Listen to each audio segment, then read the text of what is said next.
नमस्ते। मैले आज विश्वको भूराजनीतिक जो परिस्थिति छ यहाँसम्म आउँदा युक्रेन विशेष गरी युक्रेन सङ्कटपछि र बिस्तारै बिस्तारै त्यसले एसिया, अफ्रिका, ल्याटिन अमेरिका हुँदै स्वयं युरोप हुँदै अहिले दक्षिण एसियामा जस्तो तस्बिर देखाइरहेको छ, अब यसको असर यो क्षेत्रमा कस्तो पर्ने देखिन्छ र दक्षिण एसियामा कस्तो प्रकारको एउटा हलचल आइरहेको छ हैन। जस्तो अन्तर्राष्ट्रिय सन्तुलन र समीकरणको बदलाव कसरी हुँदैछ, परिवर्तन कसरी हुँदैछ, यो विषयलाई अलिकति चिरफार गर्नको निम्ति मैले 4-5 वटा कुराहरू माने दक्षिण एसिया कसरी फेरिँदैछ र हिजोको दक्षिण एसिया बिस्तारै अलिकति कसरी अर्को कोषतिर अगाडि बढिरहेको छ, यसलाई बुझ्न सजिलो होस् भन्ने हिसाबले मैले केही चाहिँ घटनाहरू चाहिँ यहाँ चाहिँ राख्न चाहेको छु। नम्बर 1, दक्षिण एसियाको आन्तरिक समीकरण जो सार्क क्षेत्र हो हैन, त्यो भित्रको आन्तरिक समीकरण जस्तो देश बीचको समीकरण र देश बीचका सन्तुलन अथवा दक्षिण एसिया र बाँकी विश्वको तपाईको सन्तुलन र समीकरण, यसमा महत्त्वपूर्ण परिवर्तनका सङ्केतहरू देखिन थालेका छन्।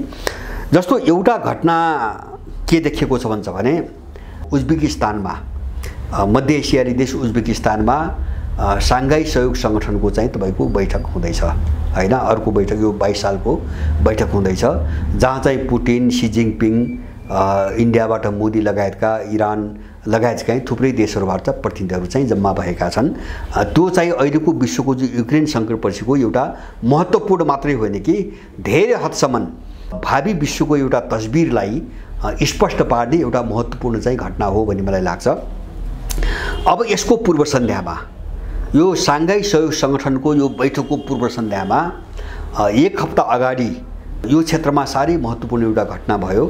चीन र इन्डियाका बीचमा यो पूर्वी लद्दाखको जो गोग्रा भन्ने चाहिँ इलाका छ, यो इलाकाबाट चीन र रुसले आफ्ना सेनाहरू 4-5 किलोमिटर पछाडि हटाउने र जो आम्ने सामनेको अवस्थिति थियो त्यसलाई अन्त्य गर्ने भनेर एउटा सहमति भयो। अब यो सहमतिका पछाडि मैले के कारण देख्छु? पहिलो कारण इन्डियालाई के अनुभूति हुँदै गएको छ भन्छ भने युक्रेन सङ्कटपछि जस्तो अमेरिकाले केवल उपयोग गर्छ, अर्कालाई चाहिँ युद्धमा फसाइदिन्छ तर ऊ थापेर चाहिँ अगाडि आउँदैन भन्ने कुरा संसारले जब युक्रेनमा देख्यो अमेरिकी चरित्र, युक्रेन मात्र होइन ताइवानमा पनि देख्यो, ताइवानमा मात्र होइन उसले इरानमा पनि हेरिरहेको छ। जस्तो इरानमा चाहिँ तपाईको साउदी अरबलाई अथवा चाहिँ इजरायललाई इरानसँग भिडाउने जो उसले कोसिस गरिरहेको छ आफू नगएर, यो खेल संसारभरि उसले खेलिरहेको छ र त्यसको असर होला इन्डियनहरू अलिकति पछाडि हच्किएको जस्तो देखिन्छ हैन। जस्तो अमेरिकन चीनसँग अलिकति सन्तुलन नमिलाउँदा अथवा रुससँग अलिकति समझदारी कायम नराख्दा भोलि अमेरिकाले चाहिँ फसाइदिने र आफू तमासे भएर चाहिँ इन्डियालाई चकनाचुर पार्ने हो कि भन्ने चाहिँ एउटा जनमत, अथवा इन्डियाले त्यो गर्छ भने एउटा जनमत पनि एकदमै बलियो छ इन्डियामा। इन्डियनहरू पनि युक्रेनबाट शिक्षा लिएर अहिले तत्कालको निम्ति चाहिँ रुससँगको सम्बन्ध जो मित्रवत सम्बन्ध छ उनीहरूको त्यसलाई कायम राख्दै चीनसँगको चाहिँ जो चाहिँ एउटा तनाव हो त्यसलाई पनि कम गर्ने भन्ने चाहिँ एउटा निष्कर्षमा पुगेको देखिन्छ। चिनियाहरूको पनि त्यही चाहना थियो, रसियनको पनि थियो। उनी पनि के चाहन्थे भन्छ भने इन्डियासँग अहिले तनाव बढाएर कसैले पनि यसलाई अमेरिकनहरूको कित्तामा उछिट्टिने चाहिँ वातावरण बनाउनु हुँदैन हैन। यो दुवै खालका इन्ट्रेस्टहरू, स्वार्थहरूको उपज हो भनौँ चीन र इन्डियाका बीचको चाहिँ सेना पछाडि हटाउने एउटा सहमति, एउटा युक्रेन घटना एउटा यिनको शिक्षा भयो।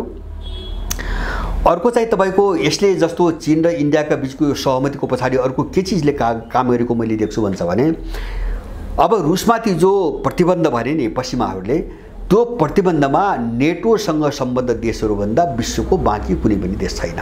जस्तो एसियामा 3-4 वटा देश छन्, मैले पहिले पनि भनेको छु, जापान, दक्षिण कोरिया, त्यो पनि थोरै मात्रामा, अस्ट्रेलिया र अब छुट्टै देश नभए पनि ताइवान, चीनको एउटा भाग भए पनि तपाईको ताइवान बाहेक तपाईको समग्र एसियामा रुसमाथिको प्रतिबन्धलाई समर्थन गरेर त्यसमा चाहिँ हामा हाम मिलाउने अर्को कुनै पनि देश रहेन।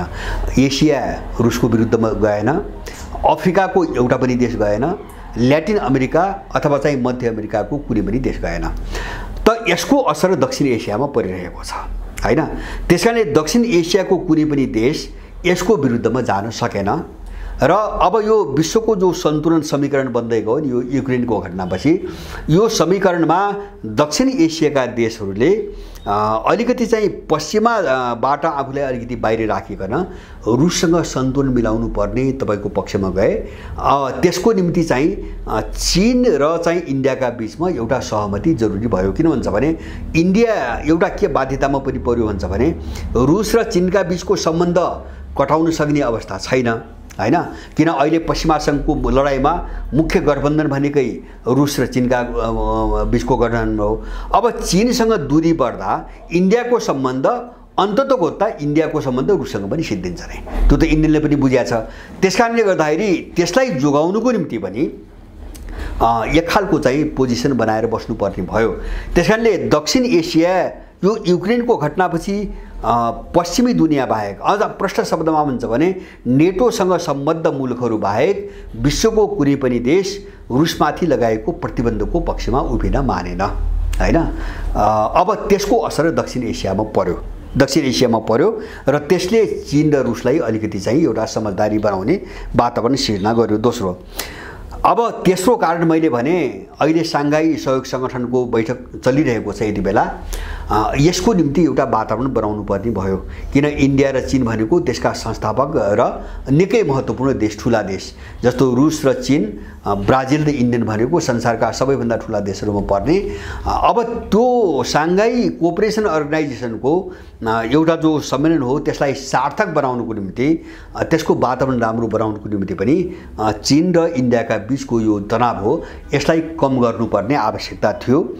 त्यो पहल पनि भयो, सायद मलाई लाग्छ रुसी मध्यस्थतामा त्यो पहल भयो।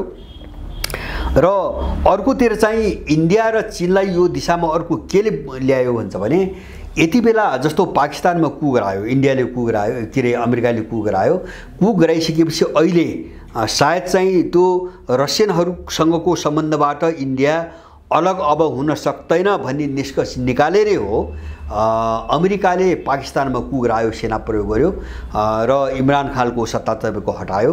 त्यसपछि अहिले भर्खरै अमेरिकाले पाकिस्तानलाई M16 युद्ध जहाजहरू, युद्ध विमानहरू जो चाहिँ अब सबैभन्दा खतरनाक मानिन्छन्, विश्वमा सबैभन्दा खतरनाक मानिन्छन्, ती जहाजहरूको चाहिँ परिमार्जन अथवा त्यसको के भन्छौँ त्यसलाई अपग्रेड गर्ने सबै साधनहरू, सामानहरू पाकिस्तानलाई बेच्ने निर्णय गर्यो। त्यसबाट इन्डिया झनै चिडियो हैन। किनभने त्यो पाकिस्तानमा भएको कु र चाहिँ तपाईँको अमेरिकाको पाकिस्तान लाई चाहिँ नाङ्गो रूपमा जो चाहिँ सहयोग अगाडि बढायो त्यो त्यसको एउटा कारण त इन्डियालाई कन्ट्रोल, इन्डियाले तर्साउनु पनि हो, इन्डियालाई कन्ट्रोल गर्ने हो। किन भन्छ भने इन्डिया जब रुसका विरुद्धमा खुला रूपमा जान सक्दैन भने यसलाई चाहिँ भोलि चाहिँ प्रयोग गर्न मुस्किल पर्छ भन्ने बुझेरै उनले इन्डिया विरुद्ध एउटा शक्ति खडा गर्न खोजेका हुन्। त्यो इन्डियाले चाहिँ महसुस गरेपछि अब एउटा सन्तुलन बनाउनु पर्ने बाध्यतामा पनि इन्डिया पुग्यो। र अर्को कारण मैले चीन र चाहिँ इन्डियाका बीचको सहमतिका पछाडिको अर्को कारण के देख्छु भने आर्थिक कारण। जस्तो आर्थिक कारण एउटा द्विपक्षीय व्यापार त उनको आफ्नो कुरा भयो, द्विपक्षीय भयो, त्यो मात्र हैन। सन् 2015 मा रुसको पहलमा बनेको EEF इस्टर्न इकोनोमिक फोरम हैन, सुदूर पूर्व रुस लगायत उनीहरूले प्रशान्त क्षेत्रका देशहरू भनेका छन्। रुस लगायत प्रशान्त क्षेत्रका देशहरू जसभित्र चाहिँ लगभग सबै एसिया पर्छ, प्रशान्त महासागरसँग जोडिने सबै एसियाली देशहरू र केही अफ्रिकी देश पनि पर्छन् यो भित्र। यिनी सबैलाई समेटेर एउटा आर्थिक मञ्च बनाएको छ। त्यसको बैठक भर्खरै भ्लादिभोस्तोक भन्ने चाहिँ रुसको सुदूरपूर्वी रुसको एउटा ठाउँमा भर्खरै भयो। त्यसमा सबै देशहरू आबद्ध छन् र यो युरेसियाई क्षेत्र भनौँ, अर्को शब्दमा भन्दा जस्तो रुस सहितको एसिया प्रशान्त क्षेत्रका एसियन देशहरूको आर्थिक मञ्च भनेपछि त्यसले झन्नै जो अहिले युरेसियाई एरिया भन्छन् त्यो सबै क्षेत्र समेट्छ। युरेसिया भनेको रुस, पूर्वी युरोप र चाहिँ तपाईँको एसिया, यो अवधारणा चाहिँ अहिले विकास भएको छ। यो समग्र क्षेत्रको एउटा आर्थिक मञ्च बनिसकेको छ। त्यसबाट अलग भएर इन्डिया टेक्न सम्भव छैन। किन रुसको पहलमा बनेको, उसैले आयोजना गर्यो अहिलेको बैठक पनि। यसबाट अलगिएर अगाडि बढ्न इन्डियालाई सम्भव छैन। त्यसकारणले गर्दाखेरि यो सञ्जालले पनि चीनसँग एउटा समझदारीमा जानुपर्ने गरी उसलाई तानेको हुनसक्छ। एउटा कारण मैले भने, अब यस्ता धेरै कारण छन्, तर एउटा कारण अहिले दक्षिण एसियाको समीकरणमा जो परिवर्तन आइरहेछ त्यसको एउटा सङ्केत चीन र इन्डियाका बीचको सैन्यहरू पछाडि हटाउने एउटा सहमति, एउटा यो महत्त्वपूर्ण परिवर्तन हो। दोस्रो परिवर्तन इन्डो प्यासिफिक इकोनोमिक के भन्छन् फोरम एउटा बनाएको छ अमेरिकाले। जस्तो इन्डो प्यासिफिक सैन्य जो रणनीति छ त्यहीसँग जोडेर एउटा इन्डो प्यासिफिक चाहिँ तपाईँको आर्थिक जोन उनीहरूले बनाउन खोजिरहेका छन्, गठन गरेका छन्। भर्खर 2022 को सायद मेमा बनेको हो यो। यसमा 14 देश छन्, इन्डिया लगायतका 14 देश छन् हैन। स्थापना कालमा त इन्डिया रह्यो, तर अब अहिले इन्डियाले जो यो चाहिँ त्यो त्यसको बैठकको तयारी भइरहेछ 4वटा क्षेत्रमा। त्यो क्षेत्र भनेको जस्तो तपाईँको व्यापारको क्षेत्र, आपूर्ति आपूर्तिको चेनको क्षेत्र, कर र भ्रष्टाचारको विरोधको मुद्दा अनि स्वच्छ ऊर्जाको 4वटा मुद्दा जसलाई उनीहरूले 4 पिलर भनेका छन्। यो क्षेत्रको विकासको निम्ति 4 पिलर भनेका छन्। 4 पिलर यसमध्ये व्यापारको क्षेत्र, ट्रेडको क्षेत्रका केही विषयहरूलाई देखाएर इन्डियाले यसमा सामेल हुन इन्कार गरिरहेको छ। अहिलेसम्म सहमति भएको छैन। यद्यपि व्यापारको क्षेत्र विशेष गरेर कृषि, किन इन्डियाको कृषि अलिकति राज्यको अनुदानमा राज्यको संरक्षणमा चलेको चाहिँ तपाईँको क्षेत्र हो। जस्तो किसान आन्दोलन पनि हामीले देख्यौँ, त्यो राज्यले अलिकति हात झिक्न खोज्ने बित्तिकै कृषिबाट त्यत्रो आन्दोलन 2 वर्षको लामो आन्दोलन भयो। बिजेपी सरकार घुँडा टेक्न बाध्य भयो, त्यसलाई अगाडि बढाउन सकेन। तर अब अहिले यो चाहिँ इन्डो प्यासिफिक क्षेत्रको जो आर्थिक चाहिँ तपाईँको एउटा चाहिँ नेटवर्क बनिरहेको छ, यसले चाहिँ राज्य संरक्षित कुनै पनि व्यापार मान्दैन हैन। यसले के गर्छ त भन्छ भने त्यो पुरै चाहिँ प्राइभेट सेक्टरमा जानुपर्छ हैन, अथवा त्यो कर्पोरेट हाउसको जानुपर्छ। अब त्यो कृषि कुनै पनि क्षेत्रको उत्पादनको जो मूल्य निर्धारण हो त्यो चाहिँ बजारले गर्नुपर्छ भन्ने यिनको मान्यता हो। त्यो सम्झौतामा जाने बित्तिकै इन्डियामा अहिले ठुलो लडाइँ र मारकाट सुरु हुन्छ। चाहेर पनि बिजेपीको सरकारले त्यो गर्न अहिले सक्दैन, किन 2 वर्षको किसान आन्दोलनको लडाइँको मुद्दै त्यही हो र त्यसमा चाहिँ नसकिसकेपछि अब यो सम्झौतामा जानु उसलाई सम्भव पनि छैन। एउटा उसको आन्तरिक कारण। दोस्रो कारण मैले के देख्छु भन्छ भने देखाउन त उसले व्यापारको मुद्दालाई देखाएर इन्डो प्यासिफिक चाहिँ इकोनोमिक चाहिँ नेटवर्कमा अब यो सम्झौतामा जो 4 पिलर भनेको छ यसमा जान मानिरहेको छैन।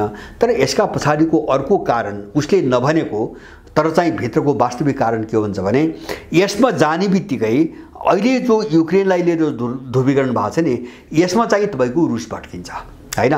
किन रुसले प्रश्नै भनेको इन्डो प्यासिफिक सैन्य रणनीति, इन्डो प्यासिफिक आर्थिक चाहिँ तपाईँको नेटवर्क अथवा क्वाड जे भने पनि यो चीनलाई घेराबन्दी गर्ने अमेरिकन हतियार हुन् भनेर रुसले दिल्लीमै आएर बोलेको छ। रुसी विदेश मन्त्रीले 4 वर्ष अगाडि दिल्लीमै आएर बोलेका छन्।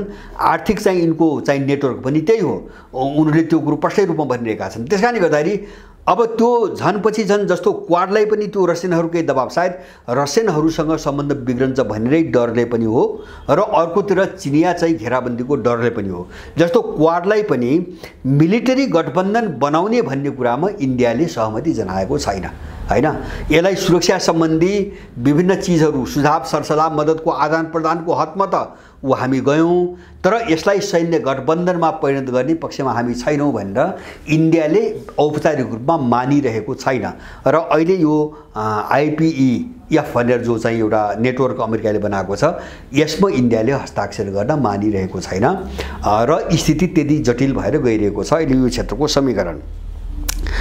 अब यो पनि इन्डियाले जस्तो मैले भने नि चीनसँग जो सम्झौता अब सेना पठाउने एउटा बुदा र दोस्रो यहीसँग जोडिएको महत्त्वपूर्ण बुझा अमेरिकाले 7-8 महिना अगाडि बढाएको जो IPES इन्डो प्यासिफिक इकोनोमिक चाहिँ तपाईँको जो नेटवर्क बनाएको छ त्यसमा केही मुद्दालाई लिएर आपत्ति जनाएर इन्डियाले सही गर्न मानिरहेको छैन। यसले दक्षिण एसियाको समीकरणमा ठुलो परिवर्तन आएको देखिन्छ। हैन। किन इन्डिया नै दक्षिण एसियामा निर्णायक देश हो हैन, महत्त्वपूर्ण सबैभन्दा महत्त्वपूर्ण निर्णायक देश हो। यद्यपि 7-8 देशहरू छन्, तर अन्तर्राष्ट्रिय राजनीतिमा तपाईको उसकै भूमिका सबैभन्दा अगाडि निर्णायक छ। त्यसकारणले अब इन्डो प्यासिफिकको नाममा जति पनि चाहिँ एग्रिमेन्टहरू अथवा गतिविधिहरू अगाडि बढ्छन् त्यसमा इन्डियाको सहमति र असहमतिले धेरै ठुलो अर्थ राख्छ दक्षिण एसियाको समीकरणमा, र यो पनि पश्चिमाहरूको विरुद्धमा चाहिँ उभिएको देखिन्छ यो मुद्दामा। तेस्रो परिवर्तन दक्षिण एसियामा पाकिस्तानको कु। मैले अघि नै पनि भने अहिले चाहिँ इन्डियालाई ठ्याक्कै आफ्नो रणनीतिमा, जस्तो इन्डियाको पोजिसन के हुन्छ भने ऊ पश्चिमा कित्ताबाट बाहिर जाँदैन अहिले। यो चाहिँ मैले भन्न खोजेको होइन, ऊ मूलभूत रूपमा पश्चिमा कित्ताभित्रै पर्छ, उसको तन मन सबै पश्चिमा कित्तै छ, अमेरिकन कित्तै हो। किन त्यो चीन विरोधी उसको मानसिकताले, चीन विरोधी उसको चिन्तन र थटले गर्दाखेरि ऊ चाहिँ पश्चिमा कित्ताबाट बाहिर निस्कनै सक्दैन एउटा। दोस्रो चाहिँ इन्डिया अहिले पनि नवऔपनिवेशिक देश हो, इन्डियालाई चलाउने जो मेकानिजम र मेसिनरी सबै चाहिँ पश्चिमा छ। त्यसैले इन्डिया चाहिँ तपाईको एकदम पश्चिमाबाट किनारा लाग्न थाल्यो। यो भ्रामक कुरो चाहिँ हामीले बुझ्नु हुँदैन, यो गलत कुरो हामीले बुझ्नु हुँदैन। तर अहिले तत्कालको जो विश्वको समीकरण अगाडि बढिरहेछ नि सन्तुलन, यसलाई हेरिकनै इन्डियाले अलिकति दोहोरो भूमिका खेलिरहेछ हैन। आफ्नो मूल समीकरण पनि तपाईको नछोड्ने, र अहिले चाहिँ जो उदाउँदो समीकरण हो नि सिनो रसियन जो ब्लक हो, यसलाई चुनौती दिएर जोखिम पनि नमुल्ने यो दोहोरो रणनीति लिएको हुनाले अहिले अब इन्डियाले खुलेरै जसरी युक्रेनले जसरी काम गरिदियो अथवा ताइवानको जो शासकले जसरी काम गर्न खोजिरहेछ नि त्यही ढङ्गले हाम्रो हातमा इन्डिया प्रयोग अहिले हुँदैन हैन, कमसेकम अहिले हुँदैन भन्ने निष्कर्षमा पुगेपछि अमेरिकनहरूले पाकिस्तानमा कु गराए। त्यसका केही खास कारण थिए। एउटा चाहिँ तपाईको इन्डियामाथि दबाव, इन्डियाको जो भूमिका छ दोगला भूमिका उनको चाहिँ बुझाइमा, त्यो भूमिकामाथि दबाव सिर्जना गर्ने, किन पाकिस्तान उसको चाहिँ जन्मजात शत्रु, सधैँभरिको शत्रु नम्बर 1, त्यो दबाव। दोस्रो चाहिँ के थियो भन्छ भने अफगानिस्तानबाट भागेपछि यो क्षेत्रमा जसका जुन क्षेत्रको वरिपरि सबै अमेरिकन विरोधी देशहरू छन्, जस्तो मध्य एसियाका लगभग सबै देशहरू रुससँगको सैन्य एउटा क्षेत्रीय गठबन्धनमा छन्। अफगानिस्तानबाट ऊ भागि नै हाल्यो। इरान उसको शत्रु देश हो, चीन उसको शत्रु देश हो। इन्डियाले भने यसरी काम गर्न सकिरहेको छैन। यति बेला चाहिँ तपाईको सबैलाई निगरानी गर्न र अमेरिका अफगानिस्तानबाट भागेपछि अहिले यो क्षेत्रमा आफ्नो सैन्य बेस राख्न कुनै ठाउँ उसले पाइरहेको थिएन, त्यो आवश्यकता पूरा गर्न। जस्तो इमरान खानले के भनेका थिए भन्छ अमेरिकाले मागेको थियो, अफगानिस्तानबाट निस्किने बित्तिकै मागेको थियो, तर इमरान खानले भन्थे तिमीहरूलाई हामीले आकाश प्रयोग गर्न पनि दिँदैनौँ, तिमीलाई हाम्रो भूमिमा आएर तिम्रो युद्धक विमानलाई हामीले तेल भर्न पनि दिँदैनौँ। उनले त्यो जवाब दिइसकेपछि उसले कुनै गराउनु पर्ने चाहिँ तपाईको निष्कर्षमा अमेरिका पुगेको हो। किन भन्छ भने यो पछिल्लो राजनीतिक परिवर्तन, पाकिस्तानमा आएको सत्ता राजनीतिमा आएको परिवर्तनले पाकिस्तानको भूमिका बदलिँदै त गएको थियो, जस्तो पश्चिमाहरूबाट टाढा त हुँदै गएको थियो, तर त्यो सेना अमेरिकनहरूकै कन्ट्रोलमा थियो। पहिले त्यो जियाउल हककै पालादेखि अमेरिकनहरूले बनाएको, स्कुलिङ गरेको, दीक्षित गरेको सेना थियो, बलियो पकड थियो। सेना प्रयोग गर्यो, अहिले सेना प्रयोग गर्यो, बाहिर चाहिँ नदेखिने हिसाबले पर्दाभित्र सेना प्रयोग गर्यो, अगाडि चाहिँ तपाईको केही मान्छेहरू किरबेच गर्यो, नवाज शरीफको पङ्क्ति चाहिँ तपाईको प्रयोग गर्यो। त्यसका पछाडिको एउटा कारण मैले भने इन्डियालाई चाहिँ धम्काउने एउटा कारण। दोस्रो चाहिँ तपाईको अफगानिस्तानबाट निस्किसकेपछि यो क्षेत्रमा बस्ने एउटा जमिन बनाउने हैन, बेस क्याम्प खडा गरेर चारैतिर निगरानी गर्ने, जस्तो इरान, चीन, इन्डिया अथवा चाहिँ अफगानिस्तान सहित सबैलाई चाहिँ निगरानी गर्ने अथवा चाहिँ द ब्यालेन्समा राख्ने एउटा चाहिँ भूमि चाहिएको थियो। त्यो कोणबाट पनि उसले पाकिस्तानमा कु गरायो।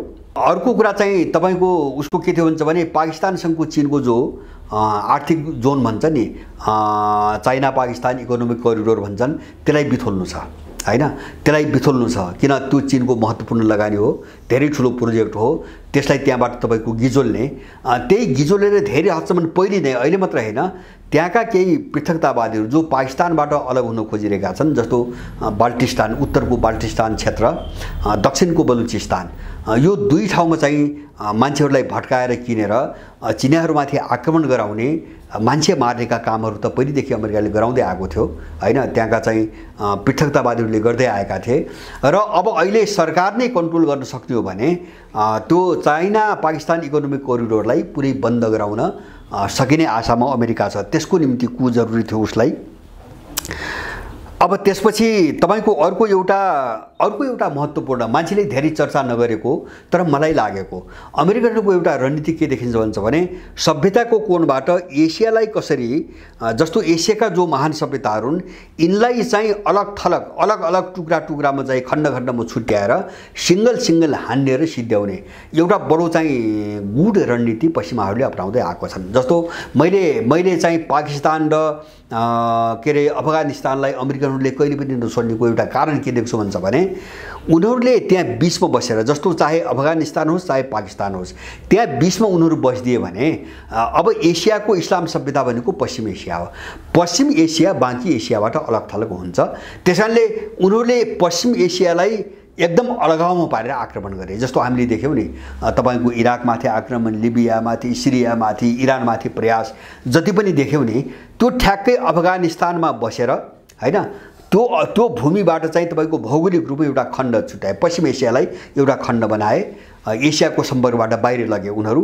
अहिले पाकिस्तानमा उनको आँखा पर्नेको एउटा कारण त्यो पनि हो हैन। अब अहिले पाकिस्तानको चाहिँ तपाईको उनीहरूको नियन्त्रण भयो भने पश्चिम एसिया त ठ्याक्कै चाहिँ तपाईको अलग हुन्छ, एसियाबाट चाहिँ तपाईको अलग हुन्छ।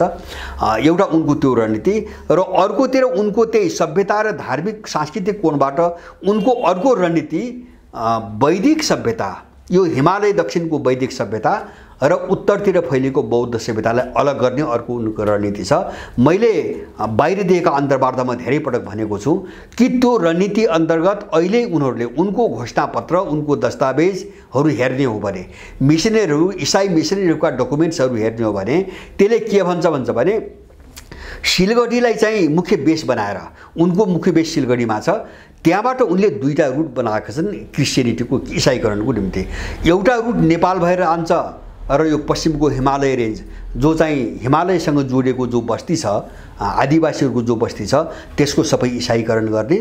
अर्को रुट चाहिँ तपाईको चिकन नेकबाट जान्छ, सिलगढीबाट चिकन नेकबाट जान्छ, जहाँ चाहिँ दक्षिण पूर्वी चाहिँ तपाईको दक्षिण उत्तर भारत का सबै क्षेत्रहरू, चीनसँग जोडिएका सबै हिमालय चाहिँ रेन्जका सँग जोडिएका सबै भागहरू इसाईकरण गर्ने। अब यो हिमालय चाहिँ जो श्रृङ्खला हो पश्चिमदेखि पूर्वसम्म पुरै इसाईकरण भयो भने बौद्ध सभ्यता जनमतको हिसाबले बौद्ध सभ्यता र वैदिक सभ्यता हैन, जसलाई चाहिँ यहाँ हिन्दू सभ्यता पनि भनिन्छ, यो दुईटा अलग टुक्रा हुने भयो, बीचमा उनीहरू बस्ने भए र त्यहाँबाट उनले सिंगल एट्याक गर्ने एउटा बडो दीर्घकालीन रणनीति उनले बनाएका छन्। अफगानिस्तान र पाकिस्तानमाथि सधैँभरि उनको आँखा पर्नुको एउटा मेजर कारण यो हो। यो धेरैले बुझिरहेका छैनन्। त यो सबै कोणमा जस्तो अहिले तत्कालको भूराजनीतिक लडाईँको कोणबाट आफ्नो बेस क्याम्प राख्ने, सैन्य क्याम्प राख्ने, दोस्रो चाहिँ तपाईको पाकिस्तानमा बसेर वरिपरिका सबै विरोधीहरूमाथि चाहिँ लगाम लगाउने, नियन्त्रण गर्ने, इन्डियालाई आतंकित बनाउने। अब त्यसपछि चाहिँ सभ्यताको कोणबाट तीन सभ्यतालाई अलगावमा पार्ने, इस्लाम सभ्यता, वैदिक सभ्यता र बौद्ध सभ्यता अथवा बोन सभ्यता, यो सबैलाई अलगावमा पार्ने, सिंगल टुक्रामा परिणत गरेर आक्रमण गर्ने। र यो लगायत अर्को एउटा पाकिस्तानको कुमाथिको अर्को कारण मैले के देख्छु भन्छ भने पाकिस्तान लामो समयदेखि जस्तो उसले आफ्नो कोर्स बदल्न खोजेको धेरै भएको छैन। इमरान खानको चाहिँ उदयपछि हो, विशेष गरिकन अलिकति अगाडिबाट चिनिया लगानी सुरु भए पनि, र अहिले अफगानिस्तान तपाईको उनीहरूको चाहिँ क्याम्पमा गयो। जस्तो अहिले पछिल्लो घटनाहरू हेर्ने हो भने चीन र रुससँगको सम्बन्ध एकदम बलियो भयो र चीनले ठुलो आर्थिक लगानी गर्दैछ अफगानिस्तानमा, रुसले पनि गर्दैछ। त्यसकारणले अब आतंकवादको चाहिँ तपाईको उत्पादन कहाँ गर्ने, उसलाई अमेरिकाले त्यो समस्या भइरहेछ। यो क्षेत्रमा आतंकवादको चाहिँ उत्पादन कहाँ गर्ने, जस्तो अफगान त भएन, हिजोसम्म त्यहाँ गर्यो, अब कहाँ गर्ने, त्यो भूमि पनि उसलाई भएन हैन, त्यो भूमिको पनि आवश्यकता छ। यो सबै कोणबाट अमेरिकाले पाकिस्तानमा कु गरायो र अहिले पाकिस्तानमा अर्को परिवर्तन नहुँदासम्म नेपाल र पाकिस्तान मात्रै दक्षिण एसियाको शक्ति सन्तुलनबाट एकदमै अलग-थलग भएका दुईटा देशहरू हुन्। अहिले बाँकी देशहरूको पोजिसन एउटा छ, नेपाल र पाकिस्तानको पोजिसन एकदमै उल्टो दिशातिर गएर यो दुईटा देश एकदमै डरलाग्दो घेराबन्दीमा फस्दै गएका छन् दक्षिण एसियामा। तेस्रो कारण दक्षिण एसियाको समीकरणमा आइरहेको चाहिँ जो हलचल हो, यसको तेस्रो लक्षण चाहिँ पाकिस्तानको कुका रूपमा देखियो। र चौथो कारण मैले अलिकति भनिसकेँ, अफगानिस्तान र सिङ्गो चाहिँ तपाईँको दक्षिण एसियामा अफगानिस्तानसँग रुस र चीनको बढ्दो निकटता, किन त्यो अन्तर्राष्ट्रिय राजनीतिको महत्त्वपूर्ण खेलाडी हो, अफगानिस्तान पनि खेलाडी हो, त्यसमा पनि विशेष गरिकन तालिबानहरू। त्यसकारणले गर्दाखेरि त्यो शक्ति अहिले पश्चिमाहरूबाट एकदम भड्किएर पाकिस्तान मात्र होइन, अहिले पाकिस्तानसँग पनि उनको मुठभेड भइरहेको छ। अमेरिकाले त्यहाँ पुर्याइसक्यो होइन। अफगानिस्तानमा भागिसकेपछि पाकिस्तानभित्रको आफ्नो हिजोको प्रभावलाई प्रयोग गरेर तालिबानसँग ठाउँ ठाउँमा चाहिँ तपाईँको मुठभेड भइरहेछ होइन, मान्छे मरिरहेछन्, आक्रमण बढिरहेछ। अब माने तालिबान चाहिँ तपाईँको ठ्याक्कै उल्टिएर चाहिँ तपाईँको सिनो रसियन चाहिँ ब्लकमा उभिनु, यो दक्षिण एसियाको समीकरणमा एउटा महत्त्वपूर्ण चाहिँ परिवर्तन। र पाँचौँ मैले देखेको दक्षिण एसियामा अहिले रुसको प्रभाव व्यापारिक कोणबाट वा राजनीतिक कोणबाट एकदमै माथि बढेर गयो होइन, वात्तै माथि बढेर गइरहेको छ। यो पाँचवटा कारणले दक्षिण एसियाको समीकरणमा ठुलो उथलपुथल देखिँदैछ र मलाई लाग्छ यो लामो समयसम्म जान्छ, किनभने युक्रेन सङ्कट अथवा युक्रेनको नाममा उठेको जुन सङ्कट हो यसले कुनै चाहिँ निष्कर्ष पाउने सम्भावना नहुँदासम्म यो जो देखा परिरहेको चाहिँ समीकरण छ यो त्यो चरणसम्म अगाडि जान्छ। र त्यो चरणसम्म हामीले हाम्रो देशका यो दलाल जो चाहिँ तपाईँको सिआई र रले पालेका जो दलालहरू छन्, जो गठबन्धनको नाममा बसेका छन्, यिनीहरूलाई समयमै यिनलाई चाहिँ उन्मूलन गर्न सकिएन, सत्ताबाट यिनलाई निकाल्न सकिएन भने नेपाल मलाई लाग्छ जस्तो पाकिस्तान एउटा जोखिममा पर्यो। अब पाकिस्तानमा त्यही स्थिति रहने हो भने पाकिस्तान विभाजनको जोखिममा फस्यो। अब किन जस्तो बाल्टिस्तान र बलुचिस्तानमा पृथकताको निम्ति दशकौँदेखि त्यहाँ लडाइँ छ। त्यो मात्र होइन, पाक अधिकृत काश्मीरमै पनि धेरै मान्छेहरू हामी स्वतन्त्र हुनुपर्छ भन्ने पक्षमा छन्। त्यहाँ पाकिस्तानमा मिसिने वा इन्डियामा मिसिने पक्षमा चाहिँ काश्मीरीहरू धेरै छैनन्। त यो समस्या अब पाकिस्तानमा बिउतने, फेरि पुनर्जीवित हुने, जाग्ने खतरा भयो। पाकिस्तान विभाजनतिर चाहिँ अग्रसर हुने खतरा पनि बढ्यो। र अब नेपाललाई त्यो समस्या त होइन विभाजनको, तर नागरिकता ऐन जस्ता चाहिँ अपराधहरू गर्ने हो भने बिस्तारै बिस्तारै दीर्घकालीन रूपमा नेपाललाई पनि त्यो खतरातिर यिनले डोर्याउने दिशातिर ल्याए र यो दुईटा देश चाहिँ दक्षिण एसियामा एकदमै अलग थलग अवस्थामा पुगेका छन्।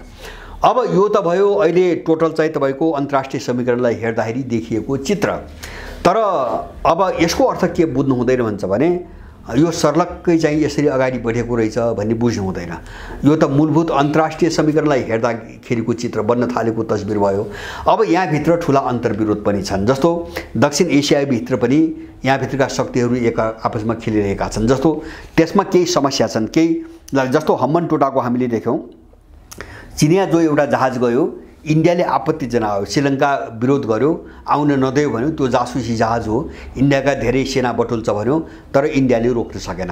अब त्यहाँ चाहिँ एउटा तनाव छ होइन। त्यसपछि जस्तो बङ्गलादेशको अहिले भर्खरै एउटा त्यहाँको प्रधानमन्त्रीको वक्तव्य आएको छ, उनले के भनिन् भन्छ भने हामी चीन र रुसको विवादमा हामी फस्दैनौँ, हामी तटस्थ छौँ भनेपछि इन्डियनहरूले आगो ओकल्न सुरु गरेका छन्। उनीहरू के भनिरहेका छन्, तिमीलाई स्वतन्त्र गरिदिने हामी होइन, अब तिमीलाई अलग देश बनाइदिने हामी, अनि तिमी कसरी चाहिँ चीन र इन्डियाका बिचमा तटस्थ बस्न सक्छौ हाम्रो पक्ष नरहेर होइन। यस्तो खालको चाहिँ तपाईँको मैले भन्न खोजेको बङ्गलादेश पनि एउटा आफ्नो पोजिसन बनाउनेतिर गयो होइन, जो चाहिँ जस्तो चीन र इन्डियाको बिचमा हामी पर्दैनौँ त्यो उनको मामिला हो, हाम्रो दुवैसँग चाहिँ राम्रो सम्बन्ध कायम गर्छौँ भनेर जो बोलिसकेपछि त्यसले हिजोदेखिको एउटा समीकरण खलबलाउन खोजिरहेको छ।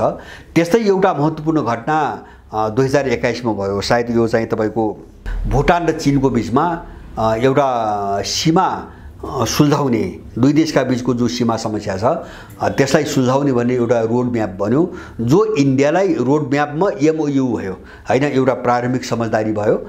त्यो समझदारी इन्डियालाई जानकारी बिना भुटानले गरेको छ होइन। यसको गहिरो सङ्केत छ यसको, किन भुटान इन्डियाले के भन्छ, जस्तो भुटानको सुरक्षा नीति, विदेश नीति सबै चाहिँ इन्डियाले जिम्मा लिएको छ अफिसियल, तर वास्तविकता त्यस्तो छैन होइन। हो त्यो हिजोको सम्झौता अनुसार 47को सम्झौता अनुसार इन्डियाले लिएको छ, तर भुटान त्योभन्दा धेरै माथि आइसकेको छ। तपाईँ हामी चर्चा गर्दाखेरि भन्छौँ नि भुटान भुटान भुटान बनाउँदैछ भन्छौँ नि, त्यो हिजोको भुटान त्यो सम्झौता पढेर हाम्रो दिमागमा त्यो भएको भुटान त नेपालभन्दा धेरै माथि छ र इन्डियाको कन्ट्रोलभन्दा धेरै मुक्त भइसकेको छ हैन। नेपाल त्यो ठाउँमा जाने त अहिलेको यो दलाल तत्त्व त्यहाँ जाने त मैले त कल्पनै गर्न सक्दिनँ र हामीलाई भुटानको स्तरमा जान धेरै समय लाग्छ। त्यसैले गर्दाखेरि भुटानले इन्डियालाई जानकारी नदिकन चीनसँग जो MOU गर्यो त्यसबाट इन्डिया झस्केको मात्रै हैन, आगो भएको छ। यसले के देखाउँछ, भुटानले पनि चीनसँग अब आफ्नै ढङ्गले कूटनीतिक सम्बन्ध अगाडि बढाउने प्रक्रिया सुरु गर्यो।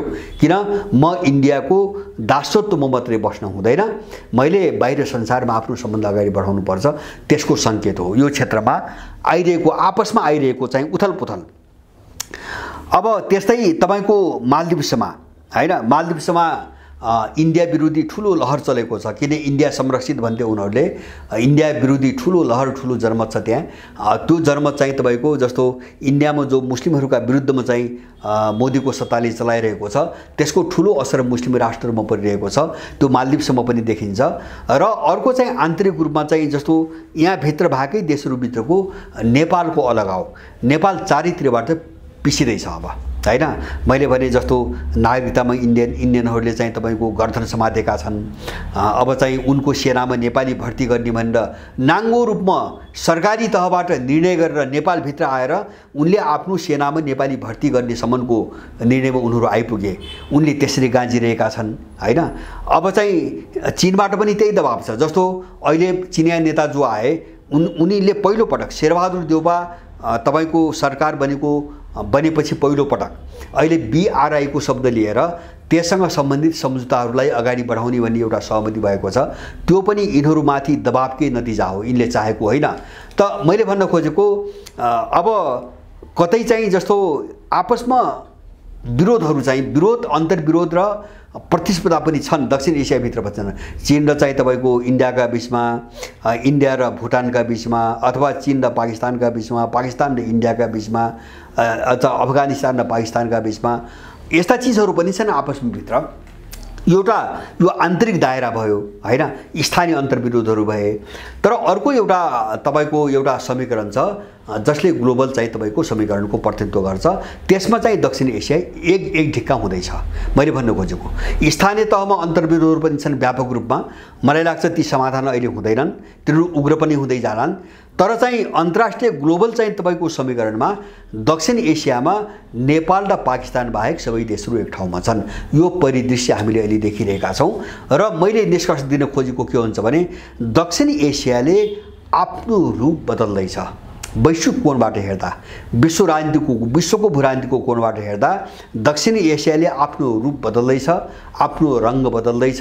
र सायद यसलाई केले प्रभाव पारेको हुन सक्छ भन्छ भने जस्तो अहिले पुटिनले अथवा सी जिनपिङले पश्चिमाहरूसँग लड्दा उठाएको एउटा मुख्य मुद्दा बहुध्रुवीयता हैन, आफ्ना व्यवस्था हैन। व्यवस्था कसैले कसलाई लादिने चिज होइन, त्यो स्वीकार गर्न हुँदैन।